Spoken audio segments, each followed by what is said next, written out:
Katika nyumba ya kwanza inasimamiwa na Mars, ama Mirihi. Mirihi ni sayari ambayo inasimamia jinsi unavyoanza jambo, taking action. Ukiwa wewe ni mtu wa biashara ama unataka kufanya biashara ama unataka kufanya kitu chochote, unaanzaje? Pia imbeba influence. Ni kitu gani kinakuinfluence alafu kinakudrive uanze kufanya hicho kitu. Ndio maana unapata watu wa nyota ya punda huwa wanakurupuka tu mara moja, wanafanya vitu bila kufikiria alafu watakuja kufikiria baadaye. Kwa sababu ya nini? Nguvu ambazo ziko kwa Mars. Unapata watu wenye Aries wako na nguvu sana, wako very aggressive, watu wenye hasira, ni kwa sababu ya sayari ya Mirihi ama Mars. Haya, imesimamiwa na hiyo. So ukiwa uko na Mars katika sehemu yote katika chati yako, kama itakuwa Sagittarius, Scorpio, itakuwa inaenenda kama vile ukiwa na hiyo sayari in Scorpio itakuwa inakudrive kitu chochote ambacho kimesimamiwa pale. Kama ni Sagittarius ni mzuri kwa kuguide watu ama walimu. Mars ikiwa pale itakuwa inakudrive, yani hiyo influence ya Mars, nguvu, jinsi unavyo take action kwa hicho jambo. Tutafikia hapo na nitawafundisha jinsi ina affect science by science. Twende kwa ya pili. Ya pili ni Zuhura ama Venus. Venus anasimamiwa na Taurus. Mambo ya mapenzi, utajiri, utapataje, amesimamiwa Venus. Venus ni mtu ni sayari ambaye ikiingia mahali popote, kwa mfano ikaenda Venus ikaingia katika Pisces, huyo ni mtu ambaye ako kwa masuala ya rohoni. So kwake yeye kupokea fedha, utapata ataingia katika masuala ya rohoni. So Venus ama Zuhura amesimamia mambo ya fedha, mambo ya urembo, amesimamia masuala ya mapenzi na maendeleo. Hapo utapata nani? Venus. Haya, tukikuja hapa kwa Gemini, nyumba ya tatu imesimamiwa na Mercury ama Atwaridi. Mercury ni sayari ambayo imesimamia communication, maongezi. Ndio maana unapata Gemini akianza maongezi ataongeza chumvi, sukari na hata omo juu, ili aweze kupata nini? Kupata hizo socialize, kwa sababu yeye si mtu ambaye kusocialize kwake lazima maongezi iwe. So Mercury ni sayari ambayo ikiwa mahali popote utapata maongezi yako sana. Pia inasimamia jinsi unavyoongea, jinsi unavyojiweka, Mercury ama Atwaridi. Unapataga we have Mercury retrograde. We have nini retrograde in this katika hii sign. Na itakuwa affect vipi? Unasikia kuna excess watarudi, unasikia sijui kuna nini, kama hii mwezi kuna Mercury retrograde tarehe 21 ambayo itaenda mpaka tarehe 6 November if I'm not wrong. So utapata kuna watu ambao excess wao wataregea, wengine mambo yao ya kale ndio huyo ataanza kurudi. Yani vitu ambavyo vilifanyika miezi 6 before vitakuwa vinajiregelea tena. So tukija hapa kwa Cancer. Cancer anasimamiwa na Moon ama mwezi. Moon inasimamia undani wetu, emotions zako. Wewe hisia zako ukiwa na hisia unalia ama una behave vipi? Yani inasimamia, tuseme overall, Moon inasimamia undani wako, jinsi unavyojihisi, hisia zako, intuition yako. Ndio maana unapata watu wa Cancer wako sawa katika masuala ya rohoni. Wako sawa sana kwa sababu wanapata ujumbe kutoka ndani. Kumbuka mwezi ama Moon imesimamiwa na wanawake, na nilisema masuala ya rohoni utapata wanawake ndio wana nguvu sana katika masuala ya rohoni. So ukiwa utapata Cancer, Moon, sayari ya Moon katika nini yoyote ile, iwe ni Scorpio iwe ni wapi, itakuwa ina deal na undani sana wa hiyo sign. Nitafundisha tukiendelea polepole. Haya, tukiingia katika Leo. Leo anasimamiwa na jua, ama sun.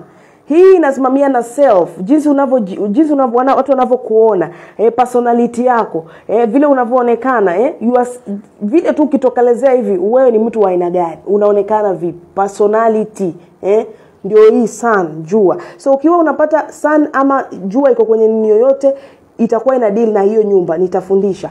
Haya, tukikuja kwa Virgo bado anasimamiwa na Mercury ama Atwaridi. Kama vile tu Gemini muongezi. So hapa katika ninio Vago, because Vago si mtu wa kuongea sana. Vago huwa anaenda na mikakati na anaenda na program. Unapata kuongea kwake anaenda na mikakati. Anaongea kitu ambaye ameifikiria, na ndio maana unapata Vago ni ma-CID. Wengi ma-CID utapata ni Vago. Wachunguze, waipange ndio waje kukuelezea. So Vago unapata katika Mercury in Vago unapata anajua kuongea. Akiongea anapanga si kama huyu Gemini, basi yeye ataongeza omo hata na sabuni na chumvi popote pale ili apokee Kenya anapokea. Haya, tukiingia hapa kwa Libra. Libra anasimamiwa bado na Venus. Venus ni sayari ya mapambo, mahusiano. Nataka niwe hivi, utajiri. Unapata watu wengi ambao wamebeba Libra, Mizani na Taurus. Yaani mahali kuna Venus unapata hao watu wakiingia katika masuala ya mipambo, cosmetic, kuuza vitu za wanawake, unapata pesa inashuka tu. Mahusiano, mambo ya mahusiano, kwa sababu ni watu ambao wanapenda kuweka mambo sawa. Venus anasimamia mambo hayo, ama Zuhura. Haya, tukiingia katika Zuhura huyu. Tukiingia katika tunaingia kwa Pluto.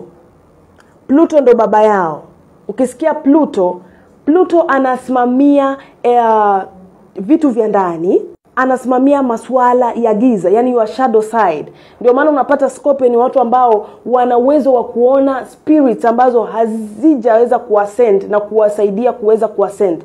Unapata Scorpio ni watu ambao wanaweza fanya kazi za mortuary because they are very good in that. Alafu kingine pia Pluto inasimamia vitu ambavyo unaogopa.